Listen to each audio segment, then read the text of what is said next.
ప్రేక్షకులకు నమస్కారం. ADN news TV మనదర్శి మన లోకల్ ఛానల్.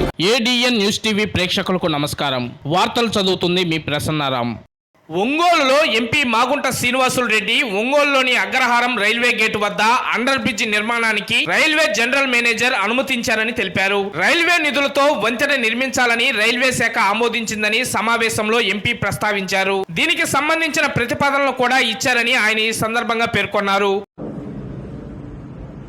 మనకు ఎంతకాలం నుంచి అగ్రహారం గేట్ ఒంగోలు టౌన్ లో ఉన్న ప్రజలందరూ కూడా ఈ అగ్రహారం గేట్ అనేది ఎన్నో విధాలుగా ఇబ్బంది పడుతూ ఒక అండర్ బ్రిడ్జ్ వస్తే బాగుంటుంది, లేకపోతే ఓవర్ బ్రిడ్జ్ వస్తే బాగుంటుంది ఒక ఆలోచనతో ఉన్న సమయంలో ప్రతిపాదనలు మేము రైల్వే శాఖ అధికారుల దగ్గర కూడా తీసుకెళ్ళడం జరిగింది. మినిస్టర్ గారితో కూడా పీయూష్ గోయల్ గారు మేరకు కూడా 4-5 ఏళ్ళు దీనిని ఒక అండర్ బ్రిడ్జే నిర్మాణం చేస్తామని subject to the municipal corporation వాళ్ళు ఈ డ్రైనేజ్ ఫెసిలిటీ కొరకు వాళ్ళు ఎప్పుడు హెవీగా ఫ్లడ్స్ వచ్చినప్పుడు ఆ వర్షాలు ఎక్కువగా ఉంటే ఎక్కువ వాటర్ అయిందంటే లిఫ్ట్ లో తీసేటువంటి క్లియర్ చేసేదానికి ఒక బాధ్యత తీసుకుంటారనేది ఒక అండర్టేకింగ్ తీసుకున్న తర్వాత ఈరోజు జనరల్ మేనేజర్ గారు ఇవన్నీ పూర్తిగా ఎల్సీ నంబర్ 207 ఎన్ అగ్రహారం గేట్ ఆ గేట్ ఏంటంటే తొలగించి ఆ రైల్వే రోడ్ అండర్ బ్రిడ్జ్